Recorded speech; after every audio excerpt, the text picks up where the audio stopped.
Hi hello అండి, అందరికీ నమస్కారం అండి. ఫ్రెండ్స్, ఇప్పుడే అందిన వార్త. ఇక రాష్ట్రంలో మున్సిపల్ ఎన్నికలకు ప్రభుత్వం గ్రీన్ సిగ్నల్ అంటూ అప్డేట్ అయితే రావడం జరిగిందండి. అయితే ఇందుకు సంబంధించిన పూర్తి వివరాలు అయితే మన వీడియోలో తెలుసుకుందామండి. అంటే మున్సిపల్ ఎన్నికలు ఎప్పుడు ఏంటనేది క్లారిటీగా తెలుసుకుందామండి. వీడియో మాత్రం పూర్తి వరకు వచ్చిందండి ఫ్రెండ్స్, అప్పుడే మనకి పూర్తి సమాచారం అయితే తెలుస్తుంది. ఇక లేట్ చేయకుండా టాపిక్లోకి వెళ్ళిపోదాము. ఇక ఫిబ్రవరి 2వ వారంలో తెలంగాణలో మున్సిపల్ ఎన్నికలు జరిగే అవకాశం అయితే ఉంది. ఇప్పటికే మున్సిపల్ ఎన్నికలకు సంబంధించిన రిజర్వేషన్ల ప్రక్రియను పూర్తి చేసిన ప్రభుత్వం అందుకు అవసరమైన ఏర్పాట్లు చేసుకోవాలని కూడా కోరింది. ఈ మేరకు ఎన్నికల కమిషన్కు తెలంగాణ ప్రభుత్వం లేఖ రాసింది. రాష్ట్రంలో ఇప్పటికే అనేక మున్సిపాలిటీలకు, కార్పొరేషన్లకు రిజర్వేషన్లు ఖరారయ్యాయి. ఇక ఎన్నికలకు సంబంధించిన షెడ్యూల్ను ఈ నెలలోనే విడుదలయ్యే అవకాశం అయితే ఉంది.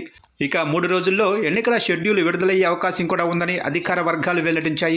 మున్సిపల్ ఎన్నికలను ప్రశాంతంగా, శాంతియుత పద్ధతిలో నిర్వహించేందుకు అవసరమైన ఏర్పాట్లు చేయడానికి ప్రభుత్వం సంసిద్ధత తెలియజేయడంతో 2-3 రోజుల్లో ఎన్నికల నగార మోగనుంది.